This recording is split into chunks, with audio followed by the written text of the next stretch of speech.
Oh, come on!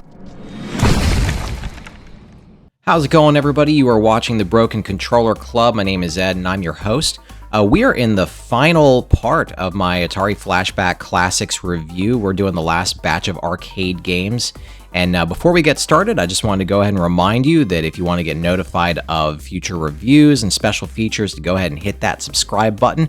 I would love for 2022 to be the year that I hit 1,000 subscribers. So keep that in mind and do me a solid. Let's get started. Save Mary was a prototype game developed in 1990 for the Atari, and I actually didn't hate this one. It's basically a timed puzzle game where Mary is this idiot who got stuck in the bottom of a quarry. The quarry starts filling up with water for some unknown reason, and it's up to you to drop these platform pieces down near her so she can start climbing her way up. Get her high enough and you can just pluck her out of there with your, I don't know, wire crane thing and drop her off on safe land to get her to the next level. It's a simple game that gets a little more difficult as you get her higher up, not because you're trying to time your drops so you don't crush her as you were at the beginning of the level, but because as she gets closer to the top, your crane tool can also hit her with your pieces and kill her that way. Each level gets you different pieces to work with to make it a little trickier. Mary might be an idiot for falling into a giant pit, and she might even deserve to stay down there while nature takes its course, or Leslie Knope gets the pit filled after a few seasons, but at least the game is fun. Next.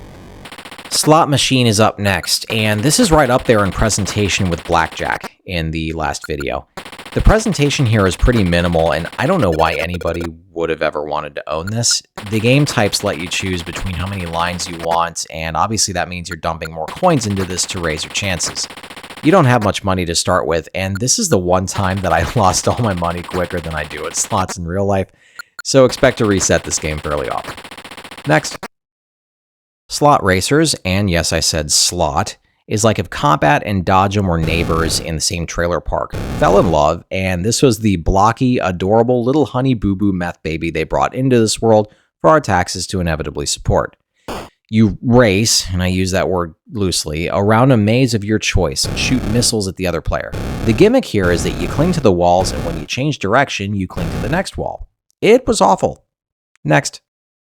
Sprint Master plays like RC Pro-Am or Super Off-Road. I hated how the cars steered in those games, and I hated it here too. You drive your little piece of garbage around the track, and first to get all your laps done first wins. There's a couple power-ups you can grab while you're driving. One for traction that didn't make any difference when I got it, and another for speed that basically sends you crashing into a wall. The cars turn way too sharp, and that basically means that until you finally get comfortable with each track, the computer will beat your ass with all of its perfect turns it makes. Like this one I'm on right now. I'm not good at racing games to begin with, but this was just embarrassing. And if you make the cars crash instead of bounce like you can set at the beginning of the game, then you're gonna throw your controller because of how frustrating it gets just to finish the race. Star Raiders is another air combat game, and it's about 80% stars and about 20% actual rating. It was really difficult to find enemies in this at all, and it was more boring than anything else. When you eventually do find enemies, they look oddly familiar, and I could barely tell if I hit them or not when I did shoot at them. Your energy is both for ammo and how you stay alive, so if you take a bunch of hits while trying to shoot, then you're not going to last very long. Because that's what everybody plays games like this for, to feel penalized for shooting targets. Next. Steeple Chase is a horse racing game and plays kind of like an endless runner. The horse automatically runs, and it's your job to jump him over the hurdles and win. The biggest problem I had with it, but it actually balances the game in a way, is that if you're winning the race, you're toward the far right of the screen. The hurdles come from the right side of the screen also, so basically it's harder for you to keep your lead because your horse's jumping ability just isn't that great, and hitting hurdles is going to slow you down for a second, giving any of your competition a chance to catch up if they time their jumps correctly. There are 4 horses to choose from, just like the Apocalypse, and the artwork makes them all look like they've been lobotomized. My favorite is this one called Little Dictator, who apparently has a mean streak that surfaces every now and then. I can think of several Little Dictators in real life who have that problem lately. So Stunt Cycle is essentially an unreleased 2600 game. It's got a tiny, and I mean tiny, little bit of the Trials games going on with it. You basically have one track, and your objective is to race to the end and get the correct speed to hit the specially colored goal at the bottom of the screen. That's basically all there is here.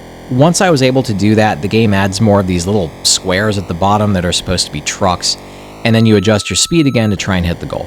And that's really all this game does, is add more squares. Missing any of this reduces your bike to a red, mangled heap, and then you start over.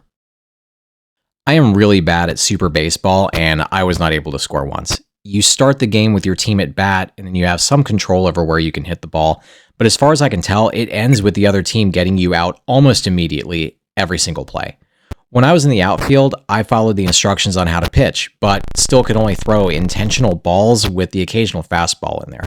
The two players in far left and right field, as far as I can tell, can't be controlled, and your team doesn't throw the ball fast enough to be able to do more than get one out at a time. All of this combined means that you're going to get scored on a lot. Next. Can I just take a moment and say how happy I am that this is the last sports game I have to review on this whole freaking thing? I liked Realsports Football a lot more than Super Football. The graphics here are a little bit better, but this is just another one where you might as well run the ball in for every play, or else you're going to likely throw an interception. That happened to me 3 times in one game.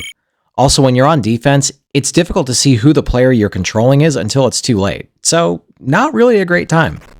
Next up, we got Sword Quest, which was supposed to be this 4-part series of games on the Atari that would span this big adventure to get some magic sword, MacGuffin thingy, and treasure and all that crap.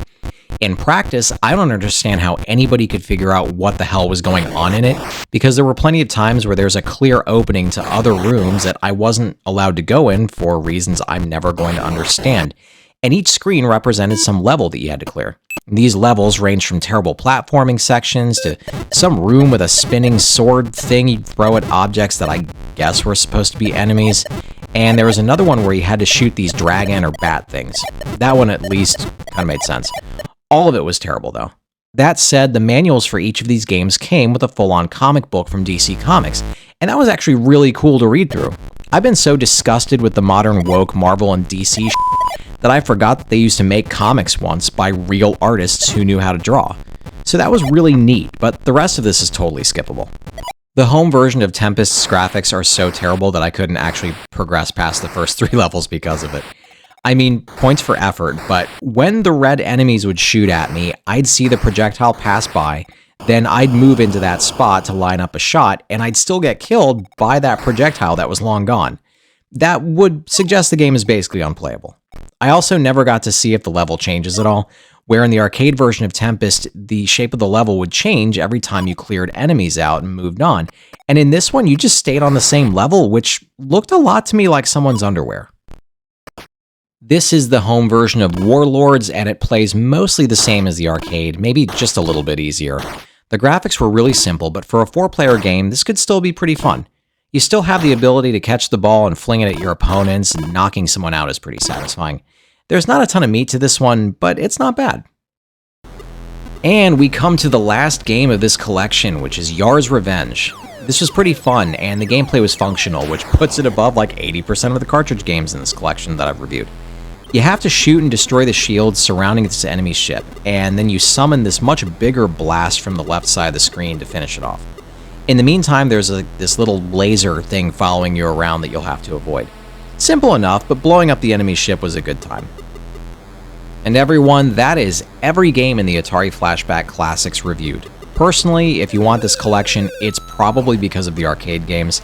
The vast majority of the cartridge games are crap, and even the decent ones are going to get boring after like 20 minutes tops. It's certainly not a collection I'd ever pay money for, but if you're nostalgic for old Atari stuff, then at least you know what you're getting into now, and maybe those rose-colored glasses won't trick you quite as much. And that is all I've got for this series of reviews, but I'll be back with more soon. Thanks for watching. Congratulations! You're one of an elite few to make it to the end of the video. Reward yourself by hitting the round subscribe button in the middle, and then check out the other goodies I've got in the links next to it.